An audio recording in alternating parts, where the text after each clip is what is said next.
Good day, fellow WestJet Pilots and other podcast listeners. My name is Captain Chris Tholl, and welcome to episode number 26 now of PIREP. I'm joined here today in the studio by Captain Bern Lewall. How you doing, Bern? Good, Chris. Always good to be here with you. How are you? I'm doing well. You know, it's nice to be back. We haven't done a podcast in a while, and we sure have quite a long laundry list worth of updates for everybody that's listening today, don't we? It's been a while, and that's mainly due to trying to get the three of us together, you and I and Chris Von Jones. Yeah, and so Chris Von Jones here in the studio. I think Des usually acknowledges him, so I guess I have to throw that out there. Des will bug me, so thank you, CVJ, for joining us today.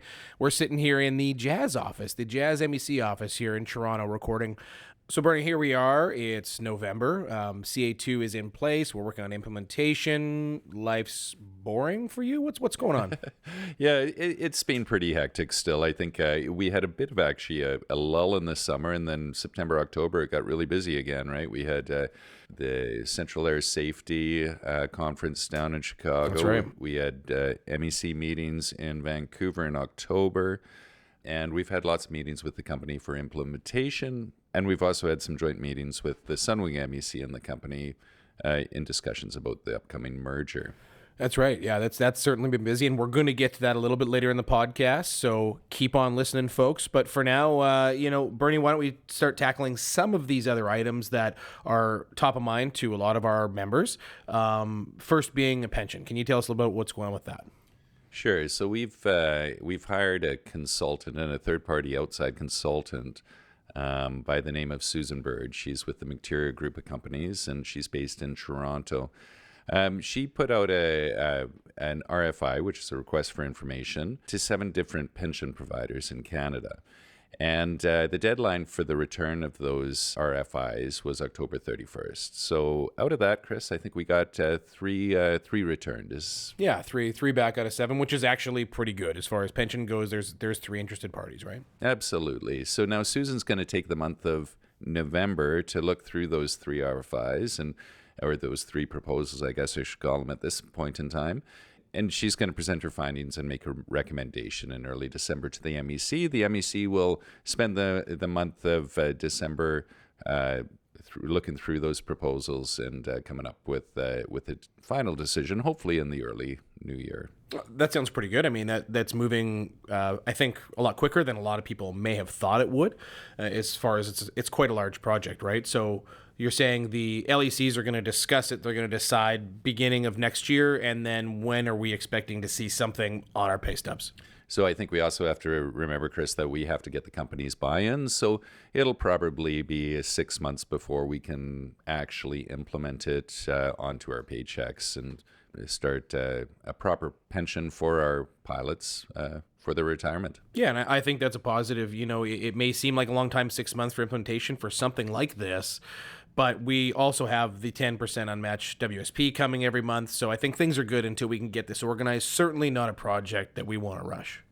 Yeah, Chris, I absolutely. We don't want to rush this, right? We want to make sure it's done correctly and done right for the long term. Okay, Chris, so now I'll turn it to you. What have you been up to over the last few months? Yeah, Bernie, certainly not idle on my end, helping these committees operate the way that, they're designed to essentially. In the last couple months, we've had some changeover in committees. We've, notably Joe Cota in grievance, so we've been getting him up to speed, which has been fantastic. And I thank Joe on behalf of all the members for stepping up into that role, the grievance role. Having done it myself is so huge. It's a big task, and I'm glad we have a man like him in that role. We've had Dan Glass step up into our education committee. We've also had Captain Sam Brennan take over uniforms. So as some of you know, actually the reason why we're out here this week in Toronto is we are being shown a hat reveal of apparently 5 models. So we're going to be doing that tomorrow, taking a look and working on that. So Captain Sam Brennan is coming out to assist us with that and his new role as uniform chair. Other than that, I've been assisting all over the place within all the committees, whether it's hotels. I've been able to do a hotel shadow, I'll call it, of the hotel committee, which was a lot of fun. It's certainly a lot of learning to actually understand how a lot of these committees operate on the daily. And while hotels sounds like the vacation committee, it certainly is not. It is a ton of work, and I learned a lot watching these individuals pick apart our hotels, and you can see how and why now with the hard work of our hotel committee especially, our hotels have improved over the years drastically. I mean, we're seeing Marriott properties everywhere. It's good. And it is due to the hard work of these committee members. So I got my feet wet in all sorts of ponds, Bernie. But, as we said, we have a few tasks that we are all focused on, such as the merger, such as the pension, and, a lot of even implementation stuff and grievance. Yeah, and I got to say, Chris, you and I talk multiple times every day, and I certainly appreciate how much work you do with the committees you're involved with. I also want to shout out to Darren DeRoche as the outgoing grievance chair. I think, he did such a fantastic job for our pilots in that role, and Joe will be a great replacement. I agree. Darren did a phenomenal job. What a great workhorse he was, and I think a lot of our members recently received an email if they were part of some grievance settlements. Yeah. Well, Joe sent the email out and was involved in that. Darren DeRoche certainly did the majority of the lifting there, so hats off, no pun intended, to Darren DeRoche on his hard work in the grievance committee. Thank you, Darren. Yeah, thank you. So, Chris, as we all know, November 7th, we had a change to our travel policy. Do you want to just talk about that a little bit and where we're going to go with that? Yeah, so the company gave us, 5 days notice as per the contract that they were changing a policy. Certainly not something very popular among our members. We've looked at it a little bit closer. We all received an email from the MLO saying it's not going to affect your deadheading. And I think that was a little bit of a, hey, look over at this hand while we do something with the other, right? I mean, it was a bit of a slight. I think it is going to affect our deadheading, undoubtedly. I don't believe it's going to be managed the way they think it's going to be as far as when they pull the seats, how they pull the seats, and what happens if you're, operating a flight and you're a last-minute accommodation to a deadhead. And now there's standby folks that have paid, $30-$40 for a seat. Is that seat pulled from inventory? Is it theirs? Shouldn't it be the deadheading pilots? Lots of questions, right? And we cannot get answers. So we've certainly expressed our displeasure with this policy change. We did try to address it, as you know, Bernie, in negotiations. The company sat on it for 9 months without returning that pass as far as the travel privileges go, as we were trying to break it down and put it in the contract. Because as we've experienced in the past, that if we don't capture a policy within our collective agreement, it's subject to change. So in the latter stages of bargaining, the company said they've run out of time to deal with it and told us that it's a trust exercise. And so here we are with this change. I'm not too sure how good that exercise has gone. And it can be very expensive for anyone that's doing standby travel, but especially commuters who may be commuting 4 or 5 times a month. And if every time there's an emergency exit row available, but now they have to pay for it, that is a quality of life change. It is, and it's a lot more time in a middle seat. You're uncomfortable. It becomes a rest issue. So, again, we are urging the company still to reconsider. However, we are preparing for, let's just say, a more formal reply at this point on the policy and on the past practice of the way we've been doing things. Yeah, I'm certainly hopeful that the company will kind of come to their senses and recognize that nickel and diming their employees, and it's not just pilots, let's be clear on that, it's all the employees. Nickel and diming their employees is not a great way to go forward, I don't think. No, it's not. And especially listening to a lot of these town halls. And while I appreciate the executives trying to make, the labor relationships better in every employee group, certainly this was a commercial decision that was made, prioritizing dollars over satisfaction of someone's job or appreciating the employees like they had offered in the past. Yeah, and Chris, the other thing that really concerns me is that if we just let this go, then what's stopping the company from, say, doubling the fare a year from now? We were okay with them charging $40 now. Why wouldn't we be okay with them charging $80? Right, or what happens when they take the whole front half of the aircraft and say those are now preferred seating, and the back half is, cattle class for the pilots and 27 Echo. It's not acceptable. We're not letting that slide, and so therefore you will see a reaction in the weeks to come.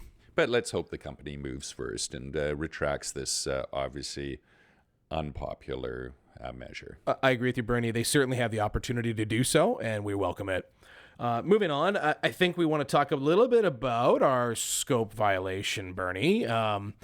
As many of you know, we were able to scope Sunwing, who we were told has 18 tails, in LOU 20. So LOU 20 basically says that between May and November, Sunwing may only operate 18 tails.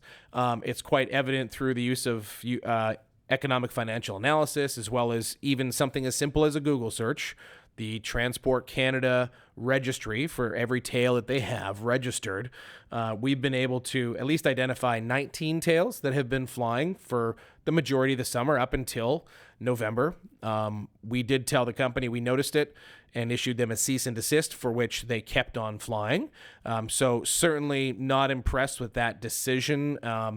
We have other information that may lend itself to even more than 19 tails, possibly up to 21 tails they've been flying. So we've been here before, haven't we, Bernie? Yeah, back during COVID, I think it was MOA 3, Chris. Yeah. Swoop was scoped to 6 aircraft, and we caught them flying 9. Now, I think the company said, well, it was an average of 6 tails that was flying at any given time.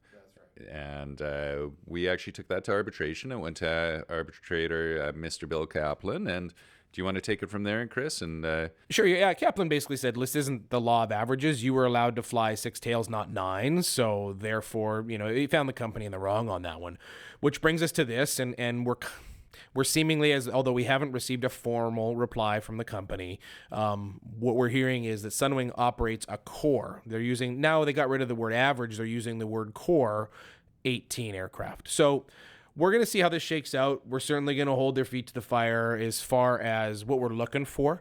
We're looking to move our trip rigs up, because obviously that was some flying of ours, and in return to receive a scheduling benefit, full-time equivalents, that sort of thing. That's flying that we should have captured because it was in excess of 18 tails. So we're looking to move our trip rig forward a couple years, which essentially has the opportunity to not cost the company a penny, however, make our time as pilots more efficient while at work. We're also looking to meet with Sunwing's executive and management teams pre-summer season coming up in April, so that they understand that we are watching them and they will be limited to 18 tails. Another piece that we have to learn from, I guess, 2 of these mistakes, and maybe tail numbers or the number of tails, I should say, aren't the best way that we need to scope them if they're going to try to fly in the gray. So we're asking to scope them by registration. None of this tail number stuff. So we're going to say, okay, you're registering these 18 tails. Those 18 tails, by their civil registrations, will be able to fly. And if they have something else, it's too bad, so sad. It's 18 tails. So that's some of the relief we're looking for. There is more, but again, this is all going to be fairly fluid through the grievance process, and we're looking for a quick arbitration on this one. And I'll just go back to that trip rig. It was the 3.75-hour trip rig that is going to happen on January 1st, 2026, and we're asking that to be moved up by 2 years. And that's as per contract, the contract 8.4.03. That's right. Yeah. So we feel that's fair relief. There's also some AFR included in that. But again, something more to debate. It's a serious violation. The company violating scope. There's a reason why scope is section number 1, because it is the most important. And violating something like scope is not to be taken lightly. Unfortunately, when we had the grievance hearing, Bernie, it starts at a step 2. The company didn't come with data. All they basically said was, we're going to take it back, which we've relayed as the MEC is unacceptable. We are trying to streamline the grievance process so that everybody comes prepared, that there's no fluff, is that they're all real complaints, real grievances, and this is. And for the company to show up without the data, without a real argument, it was really disappointing. So we've expressed that discontent, and hopefully in the future, when we have something like a group grievance, policy grievance, or something as simple as an individual grievance, they come prepared. Yeah. So thank you for that, Chris. That was a great overview of that scope violation. And as you say, scope is not to be taken lightly. We have to defend that to the end. Let's move on to... I want to actually send out my congratulations and my thanks to Paul Haslam, First Officer Paul Haslam from the Vancouver LEC. As you know, he's one of our merger committee members, and he was just elected to the First Officer position for the LEC 227 in Vancouver. Yeah.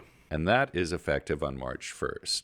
So thank you, Paul, for stepping up and putting yourself out there. We certainly appreciate it, and we look forward to working with you in the near future.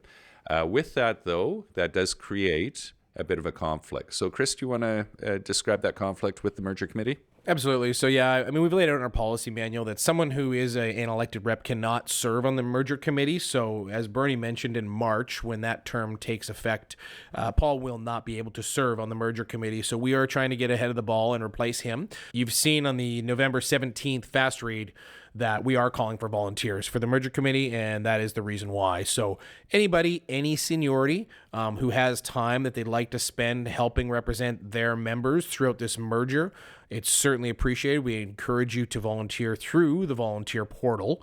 And there will be significant flight pay loss for this. We're not asking you to do this in your spare time. These are very important positions. It's going to take some time. So think about it seriously, honestly. If you think you have some time or some desire to represent your pilots throughout this merger, we'd encourage and we would certainly appreciate your volunteerism with that role. You're right, Chris. And I do want to reiterate, this will be a big role, but we'll get you compensated for the time off. But I think it'll also be a rewarding role. You know, you're going to be fighting for your fellow pilot seniority, and that's a huge thing. I also just want to point out that even though Paul is an FO, we're just looking for a good replacement, and it might be an FO, it might be a captain, anywhere on the seniority list. So if you're interested in this, please do apply. Yeah, absolutely. And going back to where you started, Bernie, and congratulating Paul, I also want to take a second and I want to thank the Vancouver local pilots for participating in this vote. They had very good participation as far as a lot of these local votes go. Yeah. And I want to congratulate Captain Julien Boisvert for his new role as Captain Rep in Vancouver.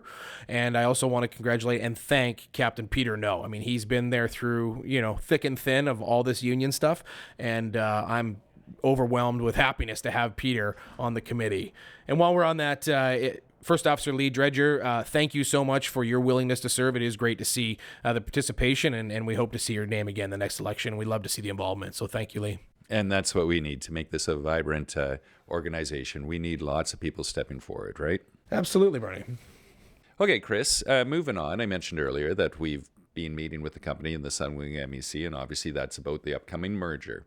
I'm going to throw it over to you, and do you want to give us an update of where we are in the merger talks with Sunwing and the company? Sure, I'll certainly do my best, and Bernie, fill in if I miss anything, because it is quite involved. The majority of our weeks go in towards this merger, along working with the negotiating committee, with the merger committee. So recently, last week, we met with Sunwing for a couple days. Our first day of meetings of the 2 days was spent at the campus with the company, where we talked about just the generalizations, and we wanted to give the company an update of timelines on where we're at negotiating the transition and process agreement. You'll hear that as the TPA. They wanted an update on the timelines on that, and so we've been able to work with Sunwing a little bit on that TPA. We are progressing. Certainly there is some disagreements within. However, we do see a path forward, so we just gave the company an idea of where we were at and what they can expect for their operation as far as integration. So once that meeting is complete, we spent the evening together as MEC with the merger committee and with our negotiations team. We just went over our TPA, and we were going to pass it the following day to Sunwing in our meeting. So we held them at our ALPA office in Calgary. Sunwing guys came up and we had a chat. We showed them our pass, essentially, of how we pictured the TPA and how it was going to go.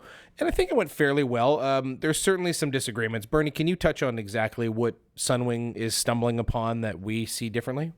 Probably the biggest hurdle right now, Chris, is who's going to represent the Sunwing pilots. So we're pretty adamant that we're going to use the ALPA merger policy throughout this merger process, and as such, both parties should be ALPA members. And that's actually how the LEU is somewhat written as well, is that the CRB will determine the successor bargaining unit. They are adamant that they would like to stay unifor, and I should clarify that they would stay unifor during the merger process until the seniority list is figured out either through arbitration or at the negotiating table. We're not of that opinion. Yeah, that's right. And, essentially them coming to ALPA flips their entire structure upside down. The Unifor structure is much different in that it is a top-down union. You have a president who makes the decisions, who negotiates, who is the shot caller, essentially, whereas Bernie and myself, we serve at the leisure of our LECs, your local executive representatives. And so they're telling us what to do. Now, to tell Unifor, hey, you got to do it the ALPA way and totally flip the world upside down. I mean, not only is a president losing power or as you said, the representation model changes. So there's going to be some discomfort with that. We want everybody to be on that level playing field. And I can understand why they're going to be hesitant. So, Where does that bring us, Bernie? So what? They're just not into that. Well, I'm certainly hoping that the current president over there can see the benefits of going to ALPA and not contest this at the application level. Because if it's contested at the CRB application level, then it's going to drag things out, and that's the last thing we need as a company or want as an association. Right. I mean, it is in our interest as a pilot group to have this behind us and enjoy the fruits of integration, essentially grow the airline to a point where we can all benefit from it and it not being hung up in appeals and arbitrations, right? Yeah, that's right. We want this company to grow and we want it to be healthy. We need the pilot group to be one. So with that, we're hoping that the Unifor pilots will not fight the application and will agree with the application and help us move forward. Okay, so we're going to put this application in. LOU 20 lays out that the company and union will jointly put an application in. So in light of what's happened with the mechanics application between the Sunwing Mechanics and WestJet Mechanics, it's been quite drawn out. The application probably could have been tweaked, so we've conferred with the company and decided that the union, ALPA National, will put in the application, and it's going to be under Section 44 of the Labor Code. It's called the sale of a business. So we are going to be submitting that as ALPA. The MEC, the WestJet MEC, will be supporting it, as will the company. So from that point, before December 9th, that's going to go into the CIRB, Bernie.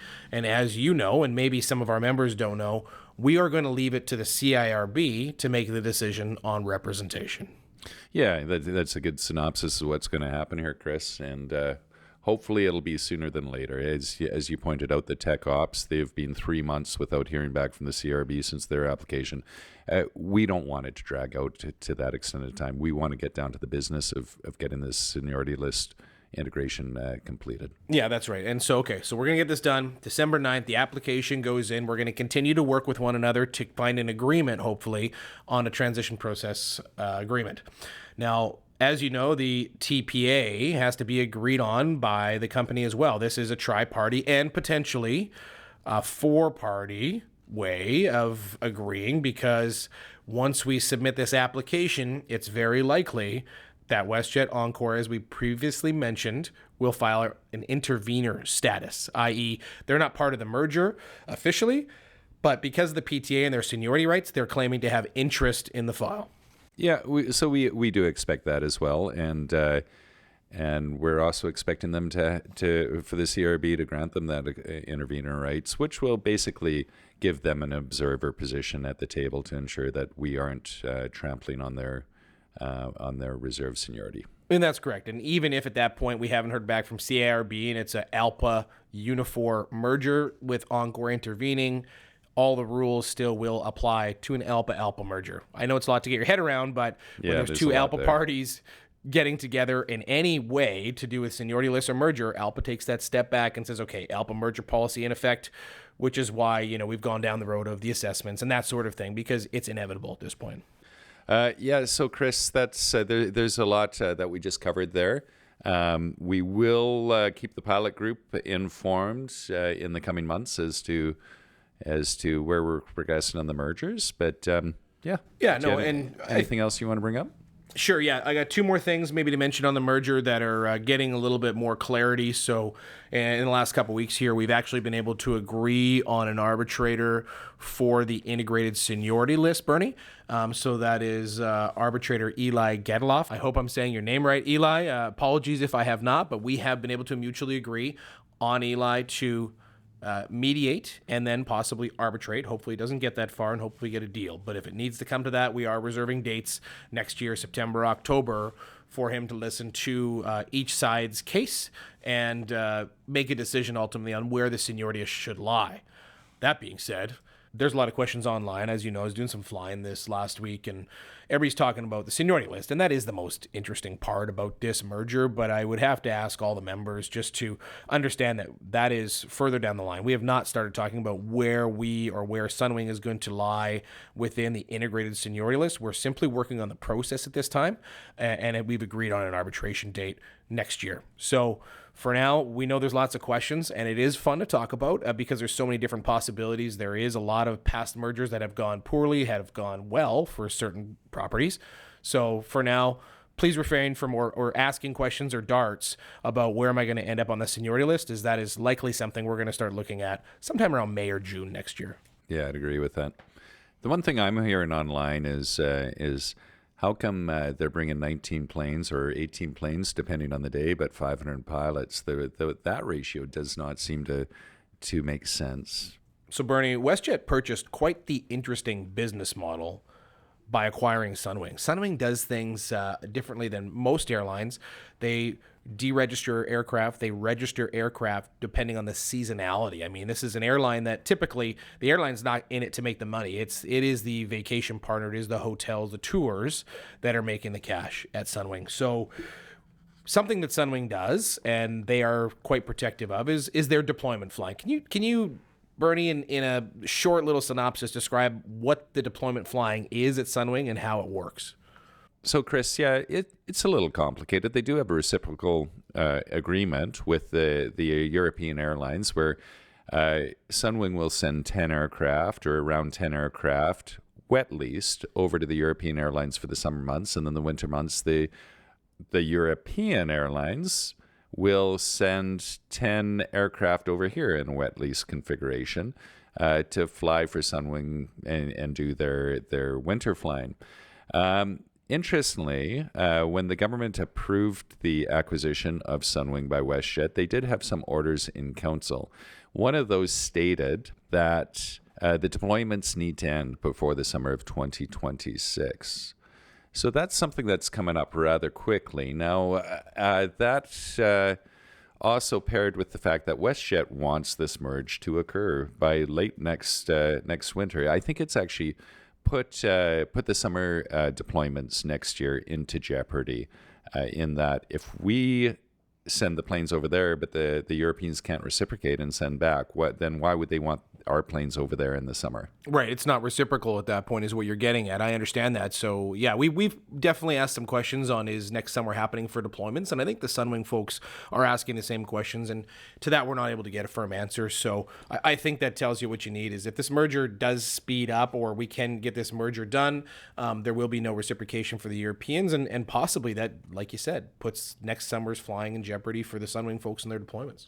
Yeah, so we're actually a little worried, and we hope that we can work with the Sunwing guys and speed up the seniority list integration so that that's not an issue for next summer when they have 10 planes that aren't flying. Yeah, that's right. And I think there's still, we've talked about arbitration, and everybody kind of assumes these things go there, but for our sake and for Sunwing's sake, the company's sake, I'm really hoping that we can come to a deal that all parties can agree to, and we can just move on with this. So, Chris, what we want is an equitable deal that's going to protect our pilots' seniority rights. I agree, Bernie. Okay, Chris, moving on. I think there's a few other topics we want to get through before the end of this podcast. And one of those is what happens when you're sick and then you want to call back and tell the company that you're good to go. How should we approach that? Sure, Bernie. So there seems to be some interpretation issues around that right now. The idea during bargaining is that you'd list good to go on Flicka or call in, and you'd be treated as a long call reserve pilot when you return to duty. So we're having some issues with guys either they're putting on Flicka that they're good to go, and all of a sudden they're getting a call from the company, but it's later at night and they're not actually ready to go. I mean, when you list good to go, that's for the next day. I want to clarify that. So the easiest way right now, until we work out some language or we can find a solution for the return to work stuff that is exactly what we negotiated, that is the pilot comes back as essentially a long call reserve pilot, is we want pilots to return to duty by going on to Flicka and listing good to go. There seems to be, Bernie, more problems when pilots call into CrewSched saying, hey, I'm good to go. And then a couple hours later, CrewSched calls and says, oh, by the way, we have a trip. That's actually interrupting rest. There's issues with that were not specifically clarified, to be fair. So we are going to keep it simple. We want pilots to list good to go on Flicka and treat themselves as a long haul reserve pilot. So when you go on Flicka, good to go.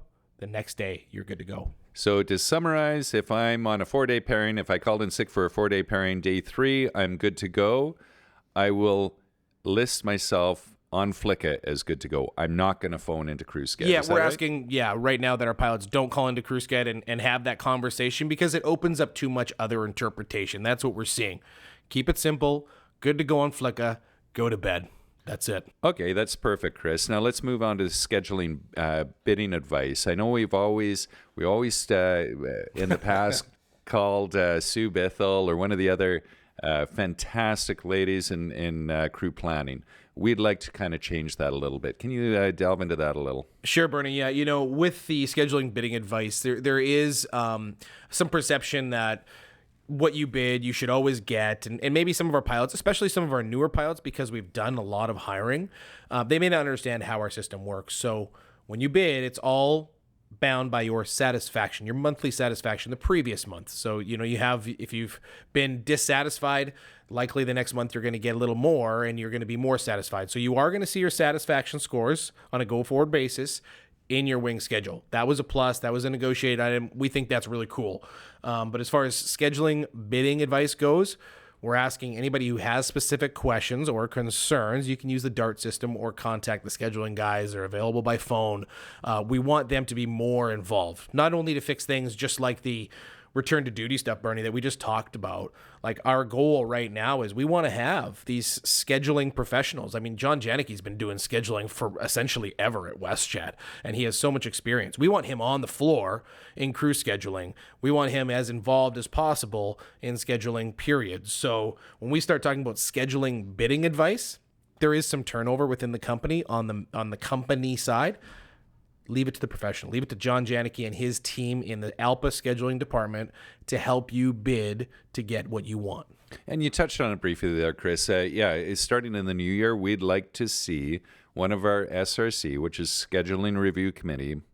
We'd like to see one of the SRC members in crew sched a few times a month just to help these new crew schedulers and understand what our contract says. Yeah, I think you nailed it. It's not so we have like an ALPA hammer in crew scheduling. No. That's not what we're doing here at all. Is we want them to learn from who we believe is a professional who has done this for long and who can actually help both sides come to what is the best solution depending on any issue that comes up, whether it be an IROP or just a normal scheduling question. So moving on now, carry-on bags. This is becoming an issue, and that's being delineated through the DART system. That we're getting a lot of pilots telling us that if they're commuting or deadheading, they're going to the gate, and the gate agent is telling them that they must gate check their bags. Right. This is wrong, and it is actually in the WIN that if you're commuting or deadheading, you are not required to gate check your bag. You may be asked, and you may, if you wish, put a green tag on for gate delivery. If you wish to have your bags gate delivered when you're commuting or deadheading, feel free to do so. But you should never actually be gate checking your bag, which means that your bag would show up at the carousel. Anything to add to that, Chris? Yeah, no. I mean, it's important to say no when you need to say no with a lot of the policies, and our policies do keep changing. And if a CSA tells a pilot, hey, yeah, no, this is the way we have to do it, I mean, who are we to go in and check their contract or their SOPs? Essentially, they call it WINs, I think. And, we don't know those documents like they do. So No. They do have a one-up. We have to just know, and this is, part of the product of the podcast, is telling our pilots, hey, listen, you can say no to gate checking a bag, especially when you're in uniform or commuting. I mean, there is risk, serious risk to losing a bag. Heck, on the way to do this podcast, WestJet lost the podcast equipment. I mean, it happens. So we don't need to be putting anything underneath the airplane in a uniform. Sure, do the door delivery. That's fine. I bring my bags on board, Bernie. Yeah, okay, and that's a good point. I just want to clarify. They didn't lose our bag. They just forgot to put it on the plane, so it came 12 hours later. Misplaced. Moving on, SDOs, special days off. Chris? Yeah, SDOs. So SDOs are still in our contract. These are just special days off that are unpaid. We're just in, and it also kind of pertains to personal days. So when it comes to requesting an SDO on the form or personal days through contact your MLO and then going on the form, we want our pilots to be using contract language or Canada Labor Code language. We've seen a few darts where there's been denials, and it's let's just be honest here, it's the pilots giving too much data, allowing too much interpretation and by a manager on what's going on in their life. I'll use the personal days, for example, because that is a common one, Bernie. So let's delineate the two different ways we can use these personal days. So we have sick time, And if somebody says, hey, I have a doctor appointment for myself as a WestJet pilot, and I'm using a personal day for that, that's not where they're used. Any medical related to yourself, you're supposed to be using a sick day. So that has been clarified in an interpretation guide by the Canada Labor Code, Bernie. And then from there, we have personal days, which is pertaining to your family. So if you're bored, and if you have possibly read our fast reads in the past, in the Canada Labor Code 206.6, it is very clear on what exactly you can take a paid personal day for. We run into a lot of problems here. People want to have conversations and they want to justify what they're doing, and you don't have to. You use the law. The labor codes are in there for a reason. I'm looking at a couple of these examples here, Bernie, in front of me.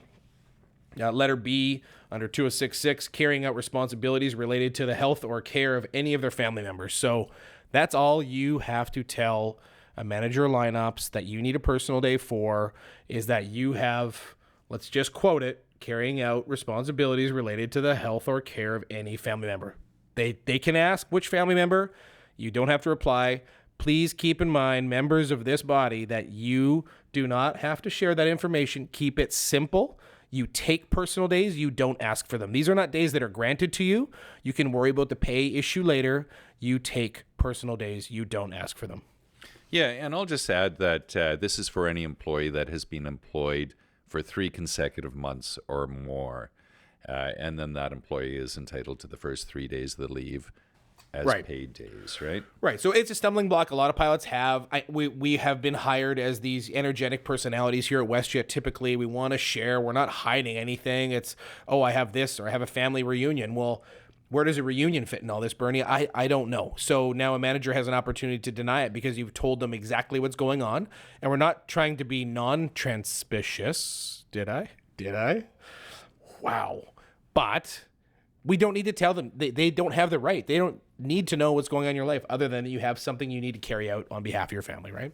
Yeah, absolutely. Now, another issue that we have, we see pop up darts a lot is Transport Canada addresses are being changed to 21 Ariel Drive, I think it is, the WestJet address, whereas a lot of people would like them going to their home address. I'm going to read 32-7 in our contract, and it says, address with Transport Canada.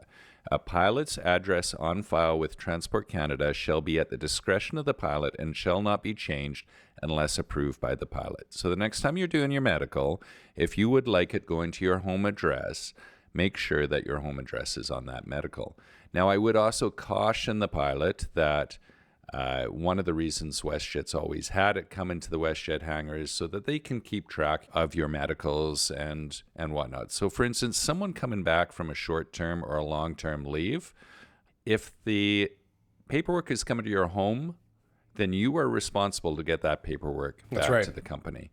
And that sometimes gets missed. So, again, it is your discretion to have the Transport Canada address as your home address, but you are responsible for getting the relevant information to the company. Sure, Bernie. And there could certainly be a scenario where you've been cleared to go back to work. Let's say by Transport Canada sends you a letter saying, hey, Bernie, you're good to go. And you've missed it. You've forgotten. Well, the insurance company is going to throw you right under the bus because you were actually good to go and they shouldn't have been paying you while you were off. That should have been WestJet paying you, is their opinion. So, Again, there's a real life example that could happen if you're not forwarding that. So there is a danger of loss of pay and certainly possibly more. But as an association, we encourage you to have your home address on file with Transport Canada if that is what you wish. That is your right. I would 100% agree, Bernie.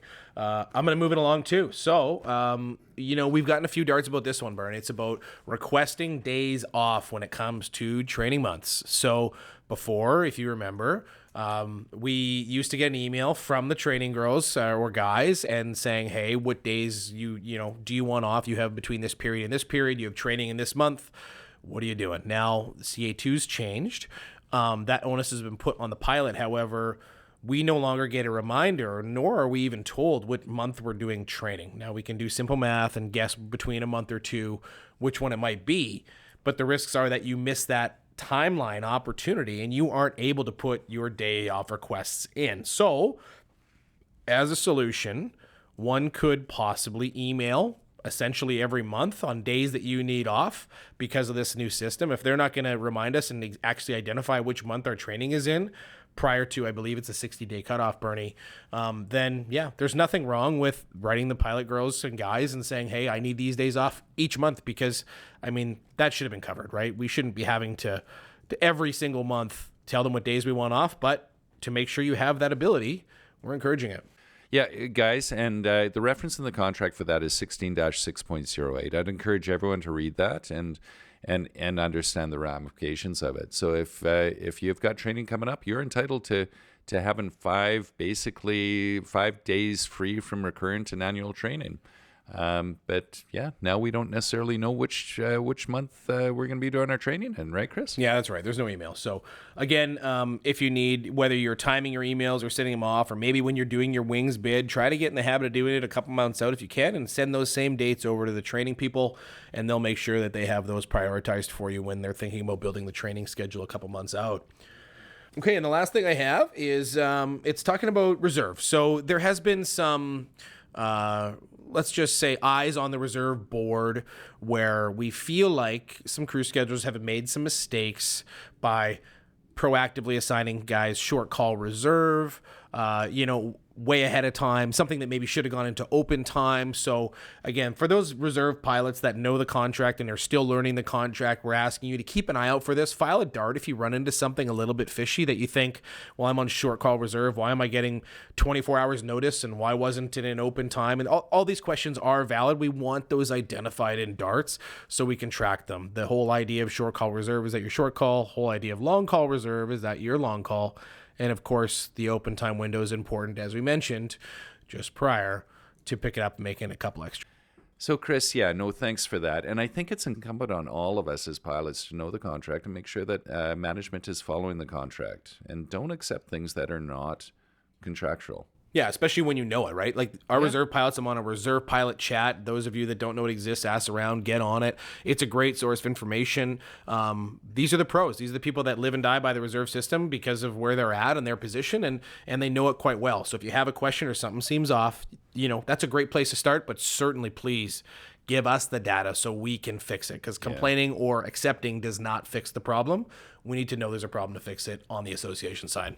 Perfect. Thank you, Chris. The one thing I would like to say, there seems to be a common theme in everything we've brought up today, pretty much, and that's the DART system. It's really allowing us to get a pulse of where the pilot group is at. So if you've got a problem, if you've got an issue, please file a DART.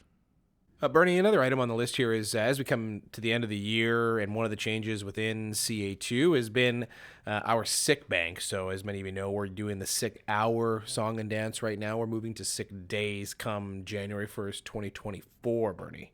Yeah, that's right. So currently we get 54 hours a year, and it accumulates to a total of 120 hours for the time bank, for the sick bank. That's correct. And in 27-207, for those that are following along today, it says a pilot shall receive 1 paid sick leave day for every 5.4 sick leave credit hours as they hold as of the conversion date, rounding up. So essentially that's going to give us a max of 22 days in the conversion.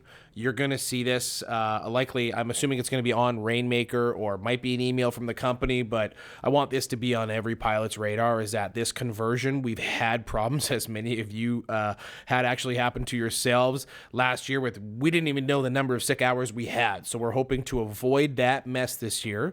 And again, watch and make sure the company is calculating this correctly, so you'll be able to see these sick bank hours within Rainmaker if you want to know what it is at the end of December. Yeah, as always, as it's always been, that is an individual pilot responsibility to ensure that your sick bank is correct. Right. So when they're converting it and there's a transition like anything that we've experienced, transition from anything, let's keep a close eye on it. Yeah.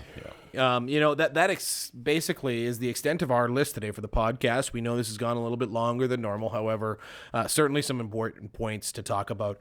Bern, I'll open it up to you. Final comments, going forward, let's just say from here to Christmas. Well, Chris, we have some LEC meetings coming up. So on November 22nd, we have an LEC 230 meeting in Winnipeg. On November 23rd. And let me back up. That'll be the first LEC 230 meeting that's been held in Winnipeg since Winnipeg became a base. Very exciting, right? I know the pilots within Winnipeg and the members that live in Winnipeg are very excited for that to be part of the big 230 council. And, props to the reps for coming out to Winnipeg and doing that meeting out there. It means a lot to our guys. So it's fantastic. Absolutely, Chris. And props to those three LEC reps for doing that. And then they're going to go back to Calgary for the 23rd of November and have an LEC 230 meeting there in Calgary. Yeah. And then November 29th, that's an important day. That's going to be an LEC 227 meeting in Vancouver. And of note of that one, that is going to be a Captain Jason Harris's final LEC meeting as the captain chair out there. Certainly. And, Jason, been here a while as well. He's put a lot into this union, whether it was from the grassroots of the PPA. Now, we're ALPA. Jason's been there the whole time. Can't thank him enough for his service. And he's still going to be serving as your captain rep in Vancouver up until March when Julian will take over. Yeah. So all you LEC 227 members, go out there and say a big thank you and a hi to Jason and see him on his way. With that, I think all I want to say to the pilot group is for the remainder of the year, well, and going forward as well. But I want you to fly safely, fly professionally, as you guys always do, and really enjoy time with your families this December.